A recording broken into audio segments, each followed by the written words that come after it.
The bone throne sat atop a die of skulls. Human, dwarf, elf, and even a few orcs. Krazak the Unbroken lounged upon it, one massive leg thrown over the armrest, carved from the femur of some long-dead giant.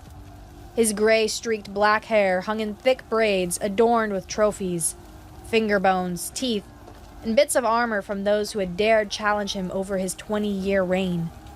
Today, the stronghold of Razor Peak celebrated. Drums thundered against the mountainside, their rhythm quick and violent like the heartbeat of a predator. The smell of roasting meat mingled with sweat, blood, and fermented berry wine. Orcs danced and fought and fucked in the dust-choked streets, their celebrations as brutal as their warfare. "Another!" Krazak bellowed, tossing aside a horn of wine. It clattered against the stone floor, the dregs splashing like blood across flagstones. A younger orc scrambled to refill it, nearly tripping over himself in his haste. From his elevated position, Krazak surveyed the revelry with the detached interest of a god, observing his creation. His massive chest, covered in scars both ritual and earned, expanded with a deep breath. Even at 50 summers, no one had managed to best him. 37 challengers. 37 corpses added to the bone pile beneath the stronghold. At his right stood Razka, lithe for an orc but no less dangerous. The intricate patterns of blue war paint across her green skin marked her as his chosen, future matriarch of the tribe, if she could bear strong children. Her amber eyes scanned the crowd constantly, ever vigilant. She alone seemed unmoved by the festivities. "You shall enjoy yourself," Krazak growled, grabbing her wrist. "It's a celebration." "Celebrations make people careless," she replied, not meeting his gaze. "Remember what happened to your predecessor?" Krazak laughed, a sound like stones grinding together. "Murder during a feast, yes, but not by an enemy, by his own blood brother." He patted the ancient battle axe that rested against his throne. Its blade glinted in the torchlight. The strange runes etched along its edge seemed to pulse with each flicker of flame. "Besides, I have Blood Cleaver.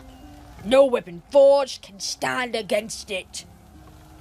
A commotion at the gates interrupted the festivities. The drums stuttered, then stopped altogether. The crowd parted like blood-dark water as a contingent of guards marched through, surrounding a single figure so incongruous that several orcs openly laughed. A human, small by any measure, but especially by orcish standards. Dust-covered and road-weary, dressed in simple traveling clothes, with no armor and no visible weapons. Brown hair tied back in a tight knot, revealing a face that might have been handsome by human standards, but was unremarkable to orcish eyes. The only unusual features were the slight points to his ears, and strange amber flecks in his otherwise ordinary brown eyes. "What's this?" Krazak called out, straightening in his throne. "A lost traveler? Or perhaps a merchant?" The guard shoved the human forward. He stumbled, but caught himself with unexpected grace. "Speaks the common tongue," one guard grunted. "Says she's come to challenge you." The crowd erupted in jeers and laughter. Several orcs doubled over, slapping their thighs or the backs of those near them. One threw a half-gnawed bone at the human, that dodged without even looking. Krazak's laughter boomed loudest of all. "Challenge me? With what? Harsh language?" He leaned forward, massive forearms resting on his knees. "Tell me, little man, what's your name? I'd like to know whose skull will adorn my pissin' tray." The human lifted his chin. His voice carried clearly across the suddenly quiet courtyard. "My name is Thorn, and I've come for what's mine." Krazak's yellow eyes narrowed. "And what might that be?" "The axe," Thorn said simply. "Blood Cleaver." The crowd went from raucous to silent in the space of a heartbeat. No one had ever dared claim the Chieftain's weapon, not in 20 years of rule. Bring him to me, Krazik ordered, a dangerous edge to his voice. The guards hauled Thorn forward, up the stone steps to the die where Krazik's throne dominated the view. Up close, the size difference was even more ludicrous.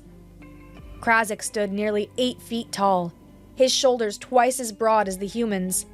His arms were thick as the humans' thighs, corded with muscle and mapped with old battle scars. You have stones, tiny human, Krazik growled, circling Thorn like a predator. Or perhaps you're touched by moon madness. The axe has been mine since before you were born. It's been in your possession, Thorn corrected. There's a difference. Krazik's hand shot out, wrapping around Thorn's throat and lifting him off the ground. The human didn't struggle, didn't even grab at the hand crushing his windpipe. He simply stared back, those strange amber flecks in his eyes seeming to glow brighter. I could crush your throat right now, Krazik hissed. No one will question it. Tribal law, Thorn managed to rasp. Any challenge must be accepted. Honor demands it. From the edge of the die, an ancient female orc stepped forward. Elder Gorka, her white hair hanging in long braids decorated with bones and beads. She rapped her gnarled staff against the stone. He speaks truth, she croaked. The old ways must be observed.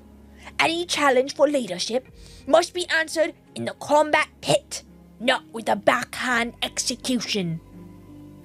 Krazik bared his tusks in annoyance, but released his grip.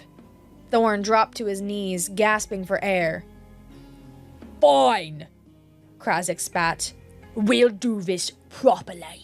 Tomorrow at dawn in the combat pit. He glanced at Razka. Prepare the pit. I want the whole tribe to witness this amusement. He reached down and grabbed Thorn's face, forcing the human to look up at him. Do you have any last requests, little man? Or a particular meal? I can be generous to the soon-to-be deceased. Thorn's voice, though rough from the strangling, remained steady. Just a place outside your walls to prepare.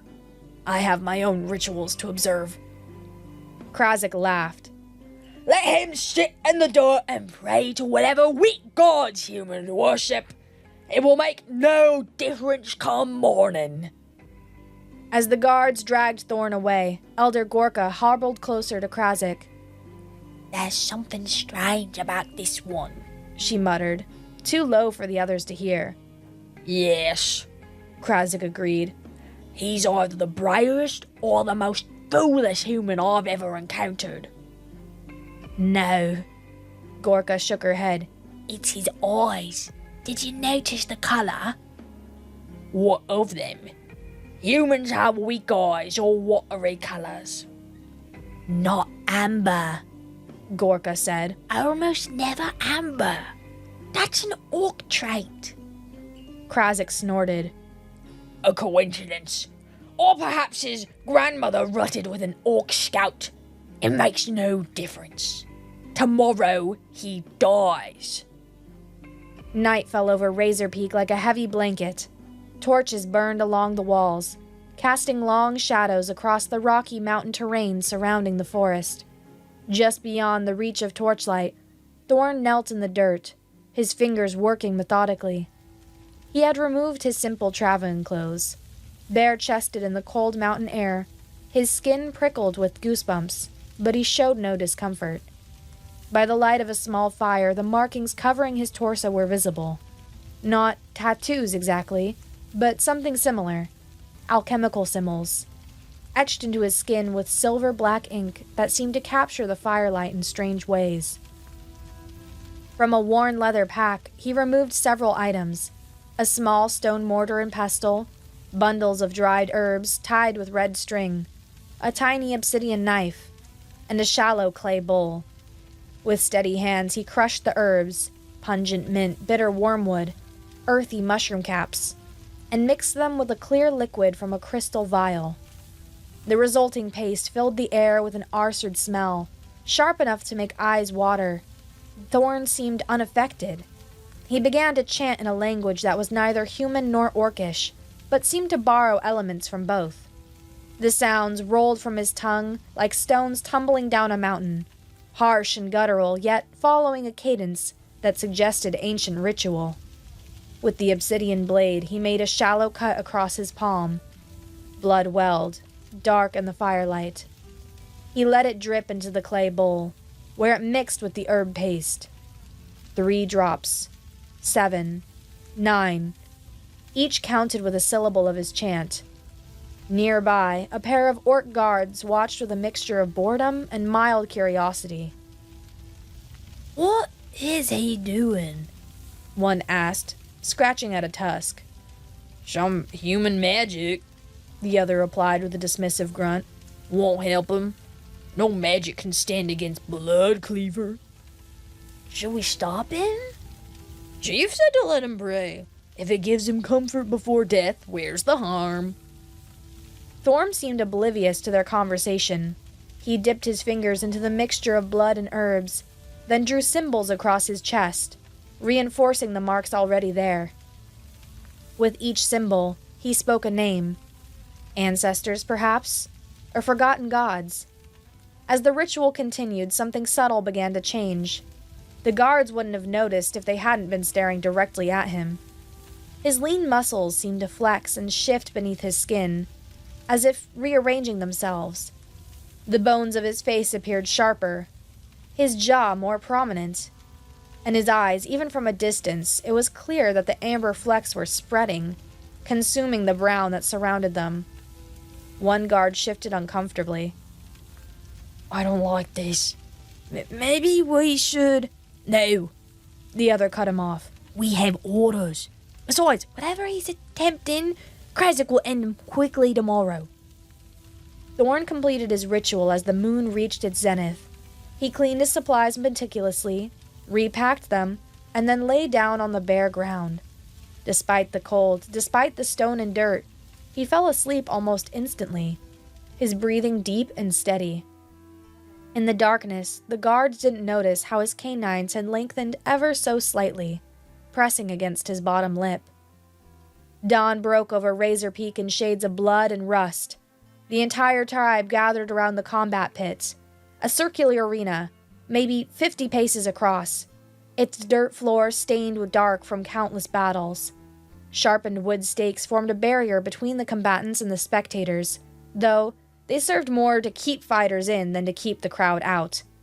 The orcs jostled for position, the stronger shoving the weaker aside to claim better views. Children climbed onto shoulders or squirmed between legs to reach the front.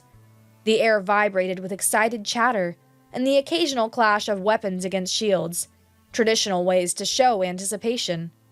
At the northern edge of the pit, a raised platform held Krasik's secondary throne, a simpler affair of black wood and iron. Here, the chieftain would sit before entering combat, and here the victor would be acknowledged after the fight. Elder Gorka was already occupying her place beside it, her ancient eyes surveying the gathered tribe with a troubled expression. A horn blasted 3 times, silencing the crowd. Krazik emerged from his quarters, naked to the waist, his massive green chest and arms gleaming with ritual oil. Blue and red paint marked his face, the colors of combats and blood. In his right hand he carried Blood Cleaver, the ancient battle axe catching the morning light like a hungry thing. The crowd roared its approval as he approached the pit. Krazik raised the axe high, turning slowly to acknowledge his people. The weapon was a fearsome thing, double-bladed, the metal an unusual dark gray. Along the curved edge, runes glowed faintly crimson, pulsing like a heartbeat. Today, Krazik bellowed. I add another skull to my collection. Another fool who thought himself worthy. The crowd stomped and cheered. Krazik leaped down into the pit, landing with surprising grace for one so large. He paced the circular arena like a caged predator, occasionally spinning the axe in elaborate patterns that showcased both its perfect balance and his mastery over it. A second horn blast announced the challenger. The crowd's roar diminished to murmurs and snickers as Thorn was led to the edge of the pit. Like Krazak, he was bare-chested and barefoot, wearing only simple trousers. Unlike the night before, however, something about him had changed. He stood straighter, his lean muscles more defined. The alchemical symbols across his chest and arms seemed more pronounced, almost like living things against his skin. His face had subtly altered, cheekbones higher, jaw stronger, ears more prominently pointed, and his eyes, now entirely amber, the color of autumn leaves or aged whiskey, with no brown remaining. Many in the crowd fell silent, noticing these changes. Even Krazak paused in his display, studying his opponent with newfound wariness. The blade! Elder Gorka breathed, leaning forward on her staff. Look at his reaction to the blade. Indeed, Thorn's gaze had fixed on Bloodcleaver. A muscle in his jaw twitched. Something like pain, or hunger, flashed across his face. A third horn blast signaled the beginning of the ceremony. A younger orc approached Thorn, carrying a rack of weapons. Axes, swords, maces, spears, all well crafted, though none as magnificent as Bloodcleaver. Chose, the orc grunted, gesturing to the weapons. Thorn shook his head. I need no weapon. The crowd erupted again, this time in genuine laughter. Even Krazak grinned, displaying yellowed tusks. You'll face me unarmed? He called across the pit. Have you come here seeking death so badly? I've come here seeking what was stolen, Thorn replied, his voice carrying clearly despite the noise. Nothing more. He jumped down into the pit, landing lightly on the balls of his feet. Up close, the changes in him were even more apparent. Though still much smaller than Krazak, he moved with a fluid grace that seemed almost predatory. Elder Gorka raised her staff. The combat is for leadership of the Razor Peak tribe and possession of the axe Bloodcleaver, she intoned, her voice surprisingly strong for one so ancient. It ends in death or surrender. There are no other rules. She brought the staff down sharply. Begin! Krazak didn't hesitate. He charged forward, a mountain of muscle and fury, Bloodcleaver raised high. The attack was straightforward, a powerful overhead strike that would cleave Thorn from crown to navel if it connected. Thorn waited until the last possible moment, then twisted sideways. The axe buried itself in the dirt where he had stood a heartbeat before. As Krazak wrenched it free, Thorn circled, staying just out of reach. Stand still and die with honor! Krazak snarled, launching another attack, a horizontal sweep that would have cut Thorn in half at the waist. Again, Thorn evaded, this time dropping to a crouch as the blade whistled over his head. He rolled forward inside Krazak's guard and delivered a sharp punch to the orc's kidney before dancing away. Krazak grunted in surprise more than pain. The blow would have doubled over another orc, but his massive frame absorbed it. Still, his yellow eyes narrowed. The human moved too quickly, too confidently. You've had good training, Krazak observed, adjusting his grip on the axe. Good. It would be boring otherwise. I've had more than training, Thorn replied. As he spoke, something strange happened. His voice deepened, the tenor gaining a resonant quality that hadn't been there before. I've had heritage. The orcs nearest the pit murmured among themselves. Thorn was changing before their eyes. His muscles swelled visibly, rearranging themselves beneath his skin. The bones in his face shifted, becoming more angular, more orcish. What trickery is this? Krazak demanded, hesitating in his attack. No trick, Thorn said. Just blood awakening. He closed his eyes briefly, and vivid images flashed through his mind. A small village on the outskirts of human territory. A young boy with strange amber flecks in his eyes, sitting alone while other children played, their parents pulling them away, whispering about bad blood and tainted lines. The same boy, older now, finding a hidden compartment beneath his dying mother's bed. Inside, a journal bound in unfamiliar leather, written in 2 languages, Human Common and Orcish. His mother's confession, her tears staining the pages as she describes his great-grandmother, an orc healer named Mogrith, who had fallen in love with a human scout. Their child, his grandmother, born of 2 worlds and welcomed in neither, the family forced to hide their heritage, to pass as human while knowing they never truly belonged. And the stolen birthright, an axe passed down through generations, taken during what humans called the Orc Wars, and what orcs called the Great Purge. Bloodcleaver, his right of blood. Thorn opened his eyes, now glowing like twin embers. That axe, He said, pointing at Bloodcleaver. belonged to my great-grandmother's line. Stolen during the Great Purge when mixed blood families were slaughtered for the crime of existing. The crowd had gone incredibly silent. Elder Gorka gripped her staff so tightly her knuckles blanked. Lies! Krazek roared, but uncertainty flared across his face. This axe has been in my family for generations. My grandfather took it from a worthy opponent in honorable combat. Is that what they told you? Thorn asked, his voice now carrying a distinct orcish rumble. That it was honorable combat? Ask the elders about the Great Purge. Ask them how many unarmed women and children were slaughtered in their beds. Krazek's face twisted in rage. Enough talk! He hurled himself forward, swinging Bloodcleaver in a barrage of attacks, overhead, diagonal, thrust, sweep, each powerful enough to end the fight instantly. But Thorn had changed too much now. His reflexes had sharpened, his body strengthened. He weaved between the strikes like a dancer, occasionally parrying with his forearms, which should have been severed, but somehow turned the blade aside with minimal damage. The symbols, Elder Gorka murmured to herself. blood alchemy. I haven't seen it in 60 years. The combat continued, Krazek growing increasingly frustrated as his opponent refused to be hit, refused to die. Thorn made no aggressive moves, simply evading, watching, measuring.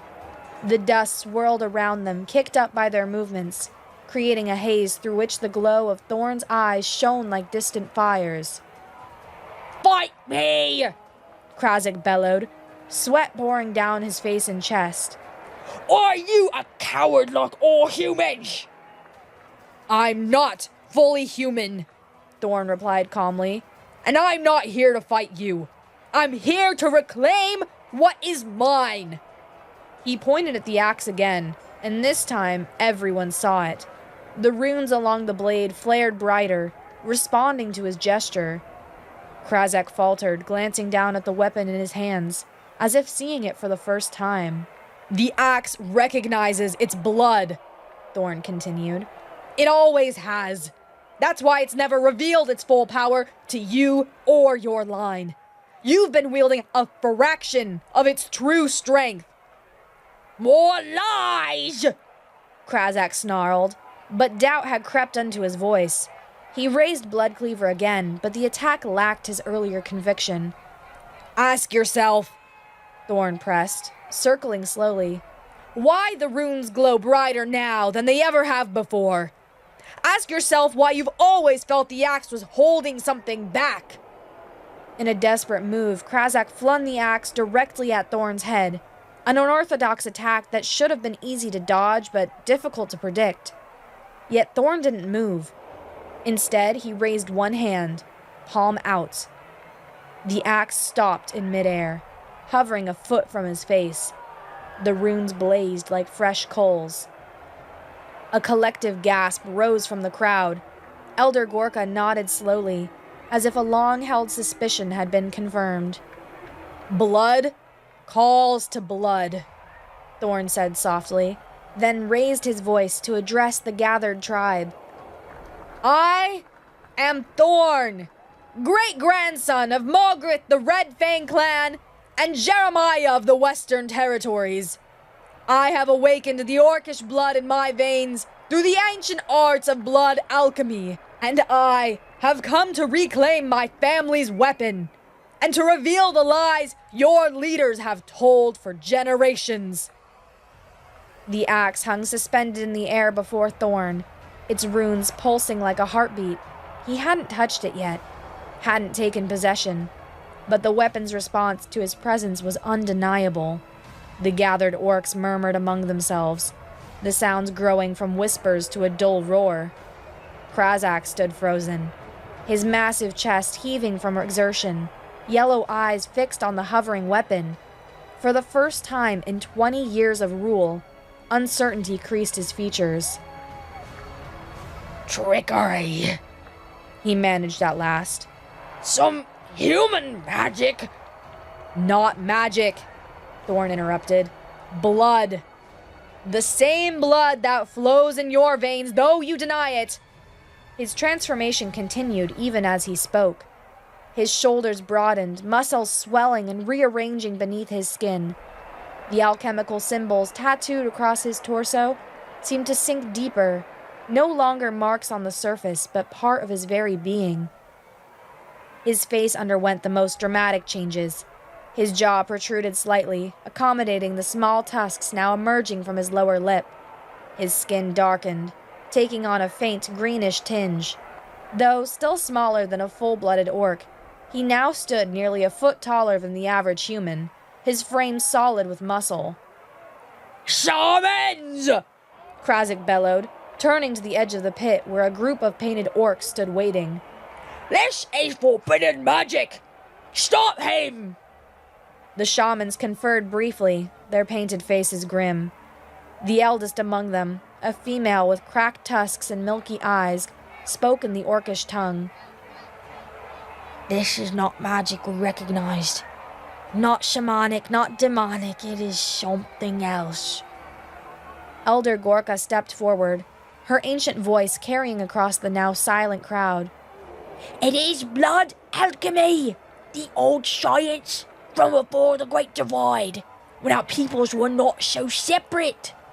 She tapped her staff against the ground. "It is legitimate. Not magic, but awakening." "Listen to me," Thorn called out, addressing the tribe rather than Krazak. "For generations, your leaders have lied to you. They preached purity of orcish blood, claiming that mixing with humans created weakness." He gestured to himself. "Does this look like weakness to you?" The crowd shifted uneasily. Several warriors near the front gripped their weapons tighter, but none moved to intervene. Such was the power of the combat pit. Once a challenge was underway, only death or surrender could end it. "I have spent the last 15 years studying the ancient texts," Thorn continued, his voice deepening further as his transformation progressed. "Journals from the time before the Great Purge. Records kept by mixed families who lived in the borderlands.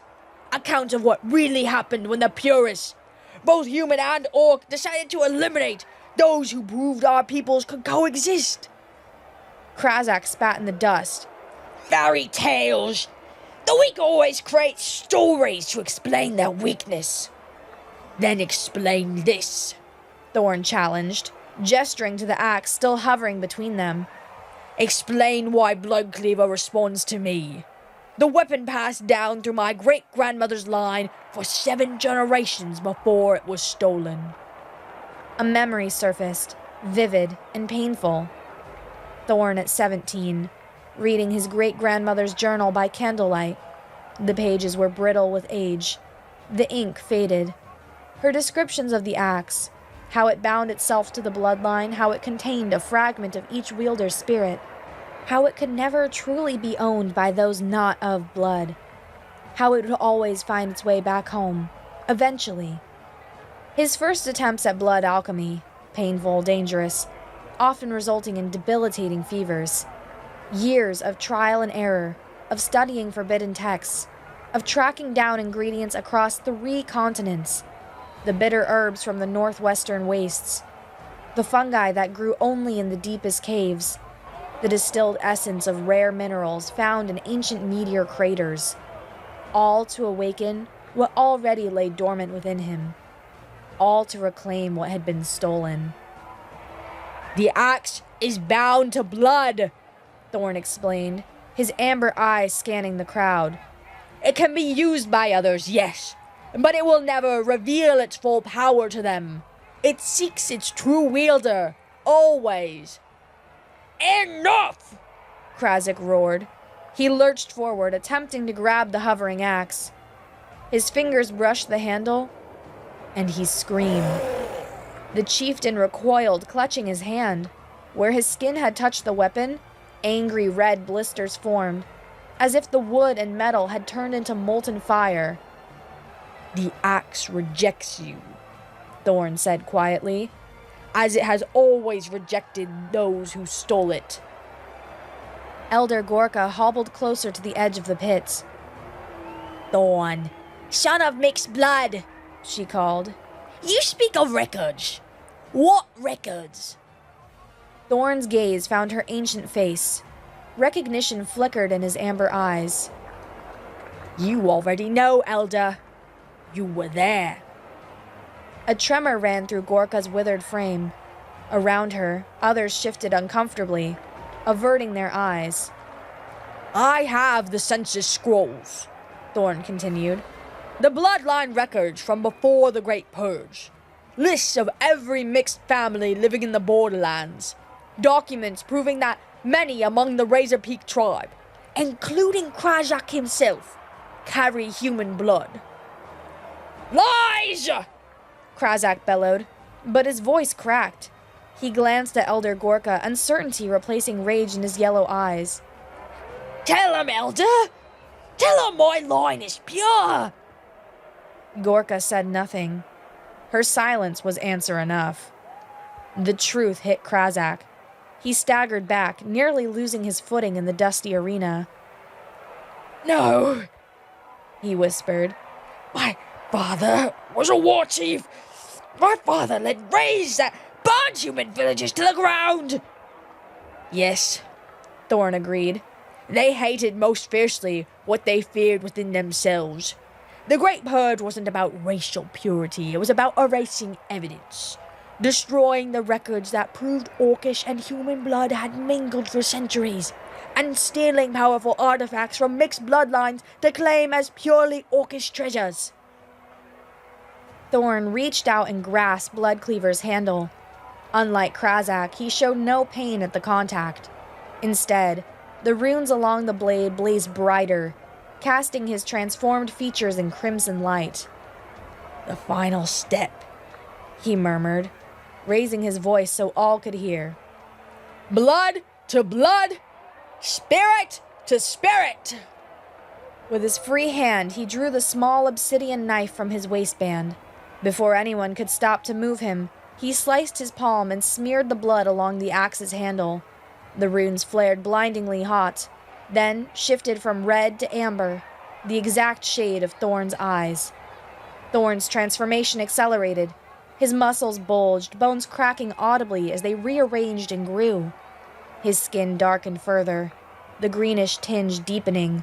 The symbols across his torso pulsed with inner light, then faded into his skin as if they had always been part of him. When it was complete, he stood nearly as tall as Krazak, his body a perfect blend of human and Orcish traits, the intelligence and quickness of his human heritage combined with the power and endurance of his Orcish blood. The axe hummed in his grip, responsive to every thought. Half-breed, Krazak snarled, but the insult lacked conviction. He knew he was beaten. Yes, Thorn agreed simply. As are many among your tribe, whether they know it or not. Difference is, I don't deny what I am. He stepped closer, Bloodcleaver held loosely at his side. I embrace all parts of my heritage, and that is true strength. Krazak lunged suddenly, desperation making him reckless. His massive fist swung toward Thorn's face in a blow that could shatter bone. But Thorn moved with impossible speed, sidestepping the attack and bringing the flat of the axe blade against Krazak's knee. The chieftain went down hard, dust billowing around him. Before he could rise, Thorn placed the edge of Bloodcleaver against his throat. Yield, Thorn said quietly. This doesn't have to end in death. Krazak's yellow eyes blazed with hatred and shame. Finish it, He growled. I'll not live as a defeated chief. Thorn studied him for a long moment, then removed the blade from Krazak's throat. No, he said. Your death would solve nothing. It's time for truth, not more bloodshed. He turned to address the crowd, axe held high. The weapon gleamed in the sunlight, its runes still glowing amber, resonating with his transformed body. People of Razor Peak, he called out. I didn't come here to claim leadership or destroy your way of life. I came for what was stolen from my family and to speak truth to lies that have divided our peoples for generations. He turned to Krazak, still kneeling in the dust. Your chief carries human blood, as many among you do. The Great Purge buried this truth in blood and fire, but it cannot change reality. We are not separate races destined to hate each other. We are branches of the same tree that have grown in different directions. A young female orc pushed to the front of the crowd. Razka, Krazak's intended mate. Her amber eyes, so similar to Thorn's, widened as she recognized the significance. The eye color, she said, her voice carrying in the silence. I always wondered why mine differed from the others. Human blood, Thorn confirmed. About 3 generations back, I'd guess. It gives no weakness, only a different kind of strength. The silence that followed was absolute. Hundreds of orcs stood frozen, digesting Thorn's words. Some faces registered shock, others denial, still others the dawning of understanding. Elder Gorka leaned heavily on her staff, ancient eyes filled with something between relief and sorrow. Krazak remained on his knees in the dust, defeat etched in every line of his massive body.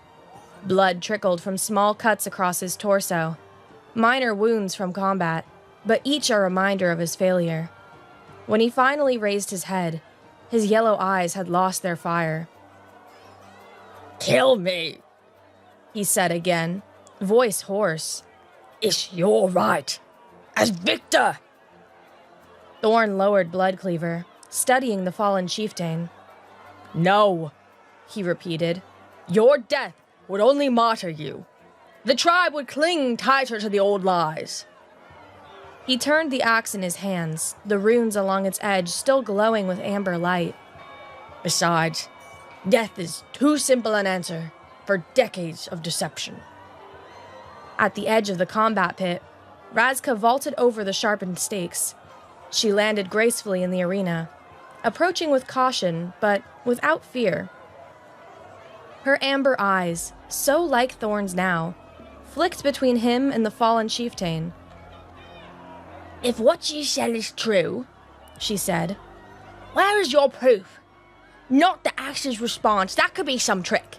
Tangible proof that our bloodlines are mixed. Thorn nodded, respecting the challenge. In my camp, I have fragments, partial census records that survived the burning, family trees pieced together from stories and scraps of parchment. He met her gaze directly.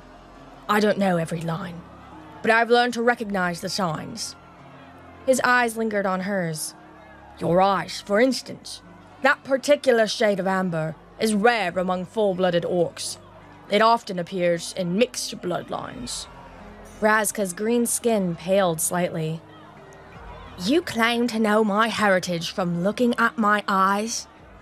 Not precisely, Thorn replied, but I've studied enough family records to recognize patterns. The families from the High region, where I believe your ancestors hailed from, have distinctive traits that appear in you. From his position on the ground, Krazak growled. The records lie! They must! Convenient, Thorn observed, turning back to him. When the records support your claim to leadership, they're sacred truth. When they reveal uncomfortable facts about your ancestry, they're lies. He shook his head. That's how deception persists across generations. Elder Gorka had made her way down to the edge of the pit, moving with the painful slowness of extreme age.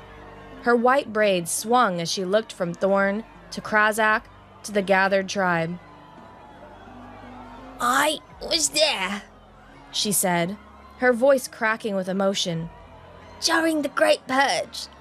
I was young then, barely past my naming ceremony. Her gnarled fingers tightened on her staff. What he says is true. All of it. A ripple of shock passed through the crowd. For an elder to confirm such a claim, it carried weight that couldn't be dismissed. We killed our own, Gorka continued, each word heavy with decades of suppressed guilt.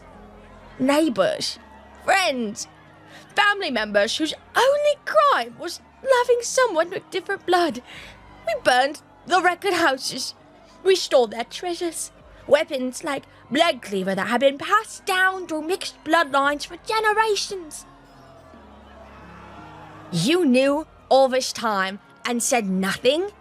Razka asked, disbelief clear in her voice. Gorka's ancient eyes clouded with shame. At first, I was too young to understand. By the time I did, the new order was established. Those who questioned the narrative of blood purity disappeared in the night. She looked around the table. Later, I told myself that silence preserved peace, that the tribe would fracture if the truth came out. Perhaps I was just a coward. Krazak struggled to his feet, swaying slightly. Why? He demanded. Why would our ancestors do this, if not to preserve our purity? Power, Thorn answered simply. The same reason leaders have always fostered hatred between groups. United, the mixed communities were growing stronger. They represent a middle path, a potential peace between humans and orcs. Those who profited from conflict couldn't allow that. He turned, addressing the crowd again. Your leaders, and human leaders too, created the myth of blood purity to maintain their control. They taught you to hate part of yourselves. A murmur ran through the gathered orcs. Some nodded slowly. Others shook their heads in denial.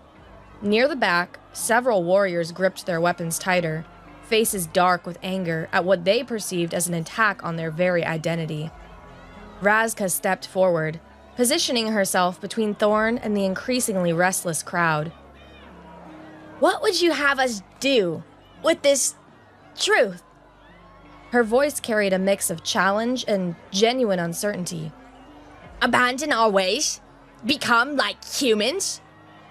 No, Thorn replied firmly.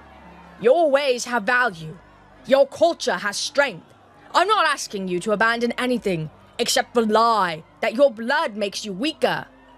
He gestured to himself. Look at what the combination has created. Not weaker, different, with strengths from both lineages. He raised Bloodcleaver, letting sunlight play across its ancient blade. This weapon was forged by a mixed blood smith 8 generations ago. It channels power from both bloodlines, the raw strength of orcish heritage combined with the focused will of human ancestry. Together, they create something greater than either alone could achieve.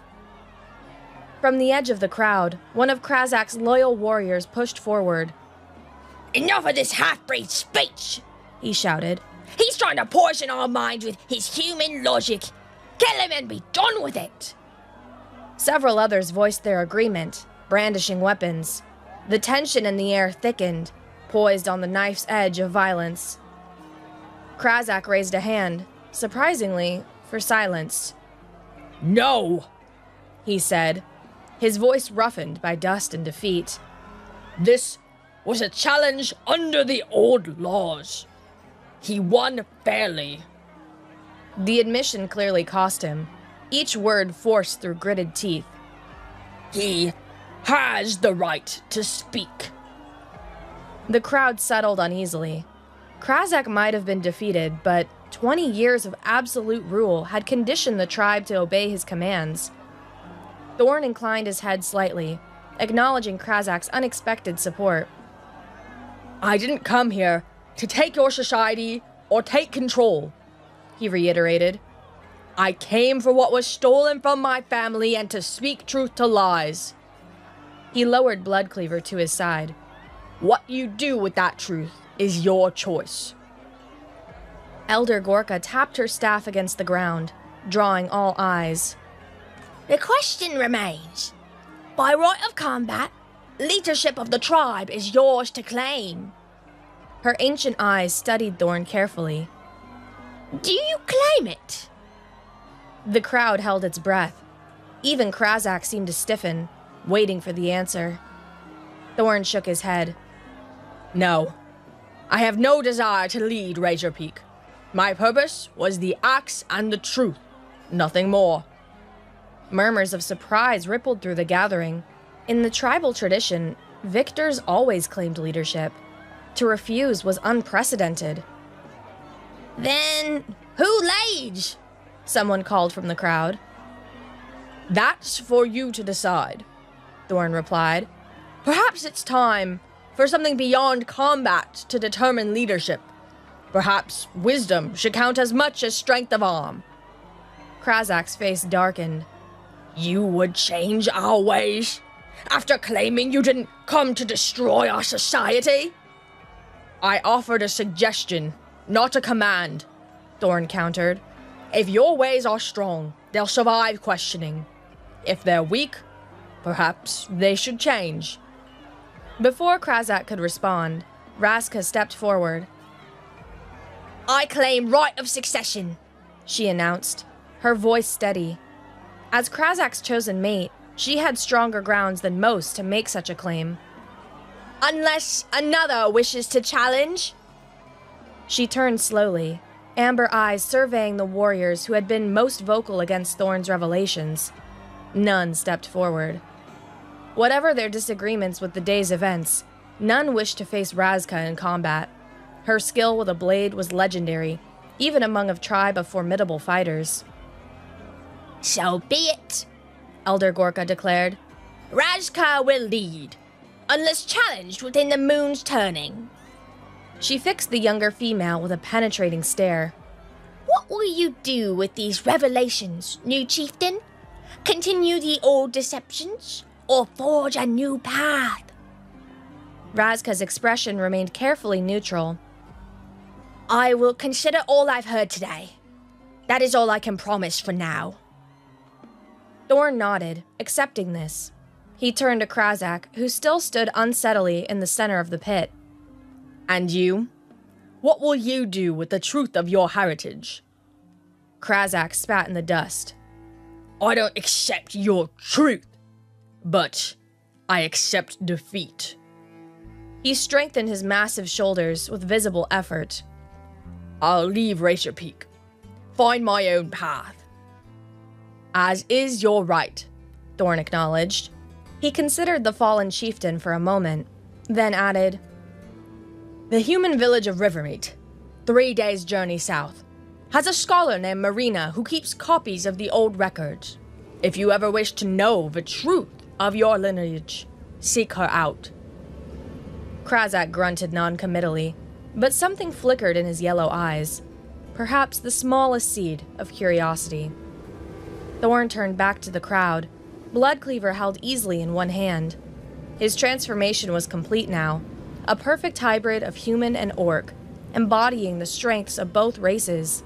The alchemical symbols had vanished entirely, absorbed into his very being.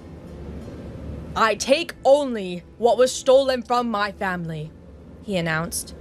"The axe returns with me to my home in the Borderlands, but I leave you with a challenge. Build a society based on strength of character rather than false claims of bloodline purity." His amber eyes swept across the gathered faces. "Ask yourselves why the old hatred persists. Who benefits from keeping our peoples divided? Not you. Not the human villages that live in fear of raids. Only those who profit from conflict." A strange tension gripped the crowd. Not the earlier hostility, but something more complex. Discomfort, certainly, at having centuries of belief challenged. But also, in some faces, the dawning of recognition. Questions forming where once there had been only certainty. "You may leave in peace," Razka declared, assuming her new authority with natural ease. "None will hinder you." Thorn inclined his head in acknowledgement.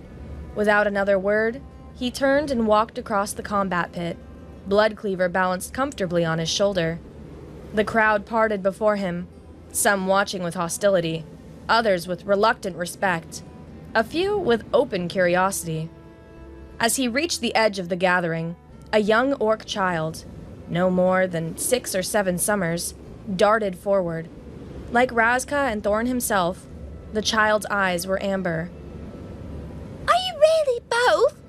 the child asked, voice pitched with innocent curiosity. Thorn knelt to meet the child's gaze. "Yes," he said simply. "And so are you, in your way. We all contain multitudes." The child's mother pulled her offspring back, but not with the fear or disgust that might have been expected. Instead, she regarded Thorn with thoughtful eyes before disappearing back into the crowd. Thorn continued on, out of the stronghold and down the mountainside. He didn't look back. The future, uncertain as it might be, lay ahead. He had accomplished what he came for, reclaimed his birthright, and planted seeds of truth that might, in time, grow into something more. Behind him, the orcs of Razor Peak began a difficult conversation about their past, their identity, and their future.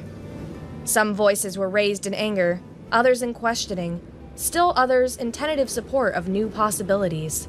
The outcome remained unclear.